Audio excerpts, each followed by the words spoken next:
안녕하세요. 이순사 보상TV입니다. 오늘은 많은 분들이 헷갈려 하시는 폐의 제자리암 진단과 보험금 지급 가능성에 대해서 이야기해 보도록 하겠습니다. 가장 많이 받는 질문이 바로 이건데요.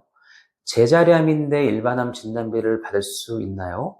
결론부터 말씀드리면 조건에 따라 일반암으로 인정받아 보험금을 받을 수 있는 사례도 충분히 존재합니다. 하지만 아무나 되는 건 아니고 명확한 기준과 절차가 필요한데요.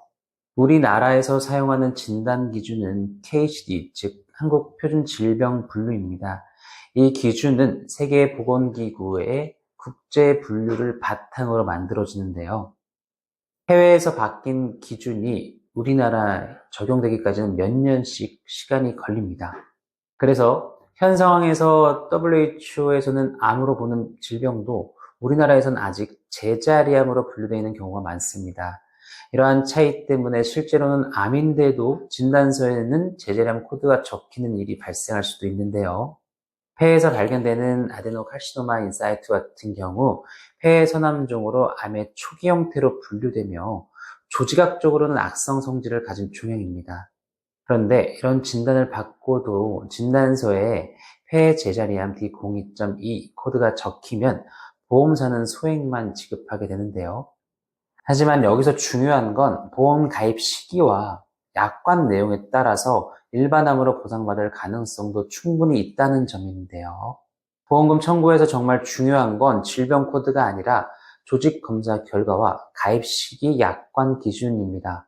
현재는 KCD 8차 기준에 따라 폐 제자리암종 D02.2로 진단되었지만 내가 가입한 시기에 따른 약관 기준을 적용한다면 폐의 악성 신생물 C34 코드로 볼 수 있는 가능성이 있는데요. 보험사도 이 사실을 분명히 알고 있습니다. 하지만 분쟁의 여지가 있는 경우 항상 자신들에게 유리한 해석을 하려고 합니다. 결국 귀에 걸면 귀걸이, 코에 걸면 코걸이 식의 해석이 이루어지는 건데요. 결론부터 말씀드리면은 혼자 해결하기란 쉽지 않습니다. 보험사에서는 암보험금 심사만 전문적으로 다루는 전문 심사자들로 구성이 되어 있습니다.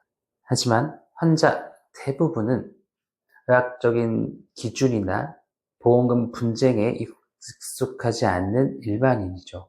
병원에서 받은 진단서 한 장만으로 수백만 원, 많게는 수천만 원에 이르는 보험금을 받는 건 결코 쉬운 일이 아닙니다. 그래서 전문가의 도움이 반드시 필요한 건데요. 보험금 청구, 주장, 수령도 결국 전문 영역입니다. 치료는 의사에게 맡기듯 진단비, 주장, 청구는 손해사정 전문가에게 맡기는 것. 그게 가장 합리적이고 현명한 방법이라고 생각되는데요. 제자리암 진단을 받았다고 해서 무조건 소외감으로 끝나는 건 아닙니다. 폐암 진단 기준의 변화, 가입 시기 약관 기준, 그리고 조직검사 결과를 종합적으로 따져본다면 일반암 진단비를 받을 수 있는 가능성도 충분합니다. 이순사 보상TV에서는 해석이 엇갈리는 진단명을 집중적으로 분석하고 여러분이 놓치고 있는 보험금을 찾아드리고 있습니다. 조직검사 결과지와 진단서를 준비해 주시면 보험금 수령 가능성 전문적으로 검토해 드리겠습니다. 감사합니다.